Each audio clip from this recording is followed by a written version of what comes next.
Selamat pagi, selamat siang, selamat sore, dan selamat malam untuk Ibu Rian dan untuk teman-teman semuanya. Kami dari tim 7 akan mempresentasikan tentang project leadership. Dalam sebuah proyek, kita perlu memanfaatkan kemampuan kita untuk memimpin sebuah tim proyek. Terdapat dua kunci keberhasilan sebuah proyek, yaitu kepemimpinan dan manajemen. Keduanya adalah fungsi pelengkap dan fungsi pendukung dalam kesuksesan sebuah proyek.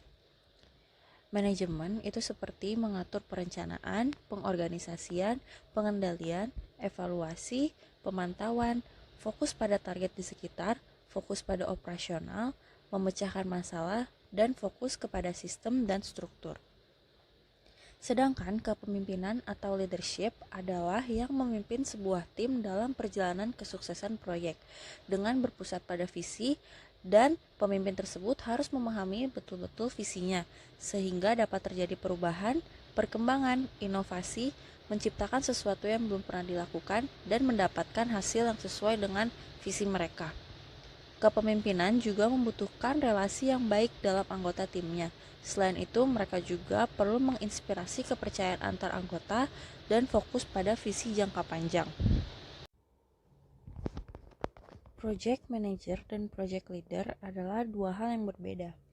Project manager memiliki kewajiban mengarahkan pekerjaan, menjadwalkan kegiatan, melapor tentang apa yang telah terjadi, mengambil tindakan taktis untuk menjaga proyeknya agar tetap pada jalurnya, dan mengembangkan hal-hal lainnya. Sedangkan project leader harus memimpin tim, membimbing tim menuju visi, merencanakan untuk perubahan di masa mendatang, mengantisipasi masalah dan peluang, dan menginspirasi timnya. Project leader harus menunjukkan kemampuan dalam bernegosiasi, ketahanan, komunikasi, penyelesaian masalah, pemikiran kritis, dan keterampilan interpersonal. Berikut adalah skill yang harus dimiliki oleh project leader. Yang pertama, komunikasi. Komunikasi adalah kunci utama dalam proyek manajemen. Komunikasi sangat penting untuk pemimpin karena pemimpin akan berhubungan dengan banyak anggota, sehingga hal tersebut dapat mempengaruhi keefektifan pekerjaan. Mereka dapat melakukannya secara personal, grup, atau bahkan lewat mobile seperti email atau Zoom. Selain berbicara, pemimpin juga harus bisa mendengarkan sehingga terjadi komunikasi dua arah. Yang kedua, kepemimpinan tim. Pemimpin akan mengatur visinya dan menginspirasi orang-orang sekitarnya.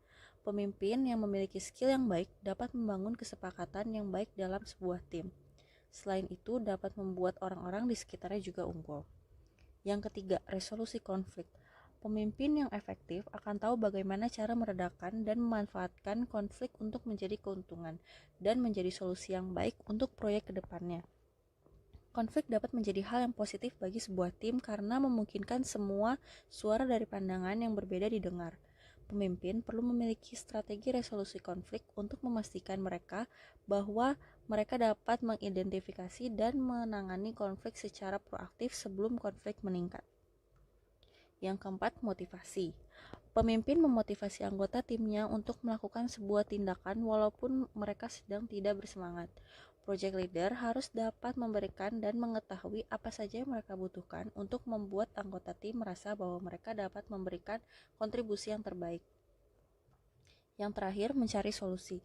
Pemimpin menghilangkan hambatan sehingga anggota tim dapat menyelesaikan tugas mereka dengan memberikan ide-ide mereka tanpa khawatir akan hambatan yang ada. Untuk sebuah proyek yang berhasil, maka dibutuhkan pemimpin yang dapat memandu timnya selama proyek berlangsung dan memiliki gaya kepemimpinan yang sesuai.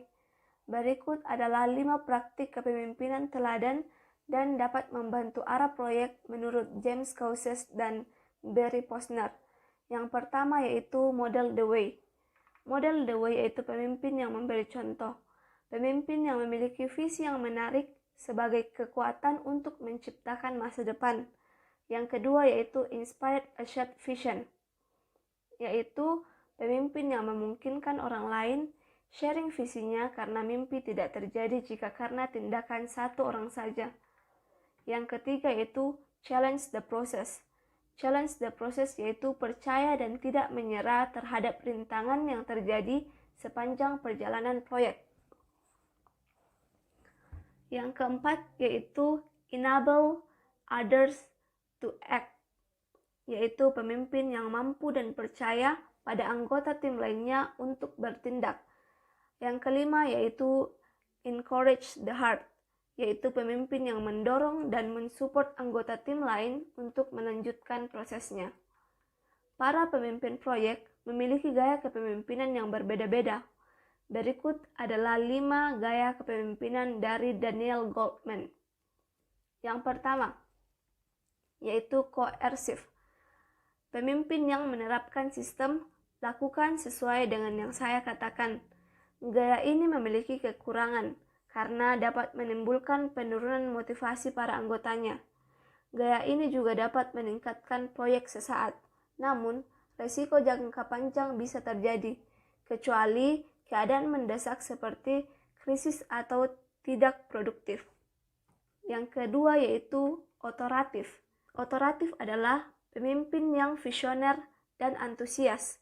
Ia akan mengajak timnya untuk bersama-sama mencapai tujuan, namun tidak menuntut anggota untuk mengikuti langkah-langkah yang harus dikerjakan.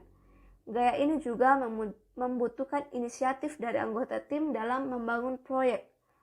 Yang ketiga yaitu afiliatif. Afiliatif yaitu pemimpin yang percaya bahwa orang-orang akan datang terlebih dahulu. Pemimpin dengan tipe ini akan memberikan tekanan bagi hubungan antara anggota tim. Mereka akan selalu berusaha semaksimal mungkin untuk menyelesaikan segala bentuk konflik timnya secara profesional. Yang keempat yaitu demokratis. Demokratis adalah tipe pemimpin yang suka bertanya kembali, seperti menurut kamu bagaimana? Pemimpin dengan gaya seperti ini sangat membutuhkan kolaborasi dan pertukaran pikiran antara suatu tim. Pemimpin yang demokratis adalah pendengar yang baik dan akan memberikan instruksi apabila ia merasa bahwa timnya sudah terlibat dalam keputusan. Gaya ini cocok untuk saat mengekspor ide dan menghadapi tantangan. Yang kelima yaitu penentu kecepatan atau pace-setting. Pemimpin ini peduli dengan hasil dan pencapaian kerjaan. Pemimpin ini sangat disiplin dengan waktu dan tidak mentolerir anggota tim yang memiliki performa yang buruk. Pemimpin ini akan mengharapkan yang terbaik dari semua anggota timnya. Ia akan lebih suka melakukan beberapa hal sendiri daripada menyuruh anggota tim lainnya. Yang keenam yaitu pembinaan atau coaching. Pemimpin dengan tipe ini akan menggunakan pendekatan "coba pelajari ini" untuk membantu timnya dalam mendapatkan kelebihan dan mencoba menghubungkan nilai masing-masing anggota tim dengan tujuan yang ingin dicapai. Tipe pemimpin ini sangat empatik dan positif untuk karyawan yang ingin mengembangkan karir masa depan atau anggota baru yang masih belum paham akan lingkungan kerjanya. Untuk menjadi pemimpin proyek yang baik, Project Management Body of Knowledge atau PMBOK menyarankan untuk menjadi pemimpin yang 1.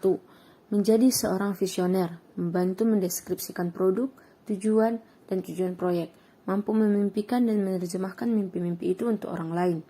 2. Bersikap optimis dan positif, menjadi seorang kolaborator.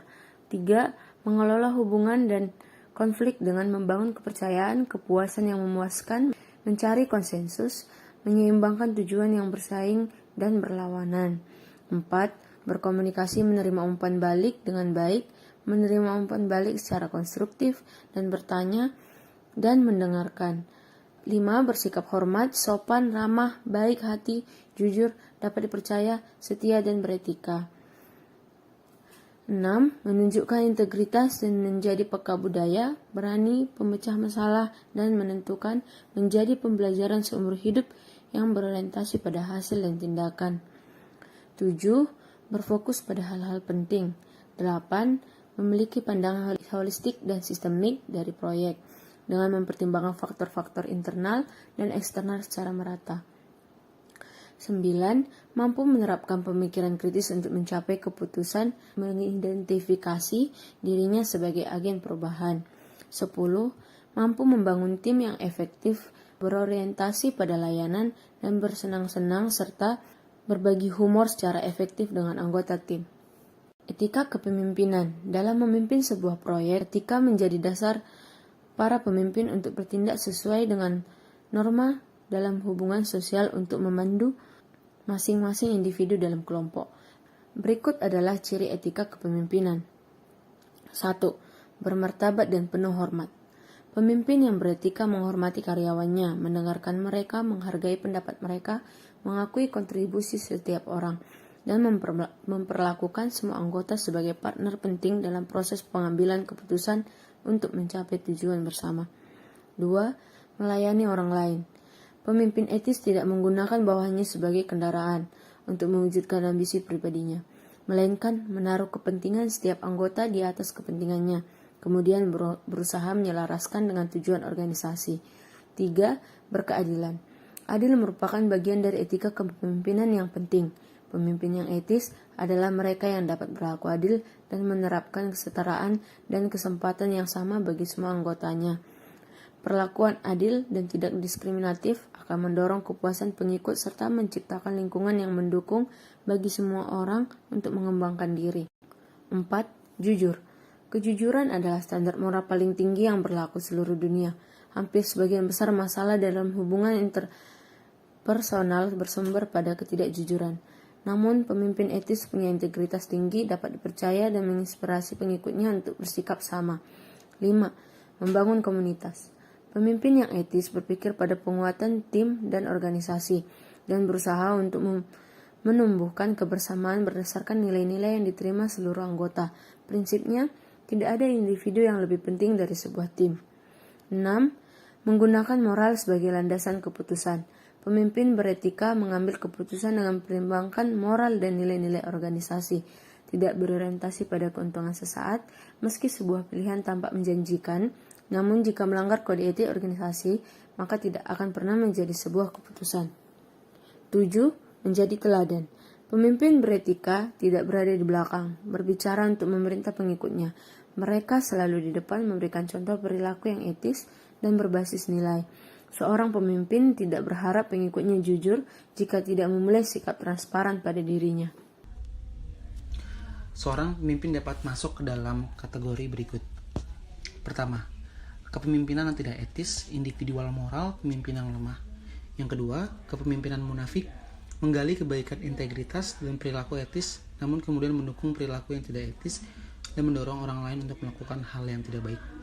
Ketiga, kepemimpinan netral secara etis, pemimpin yang memiliki moral yang bukan kuat dan bukan lemah.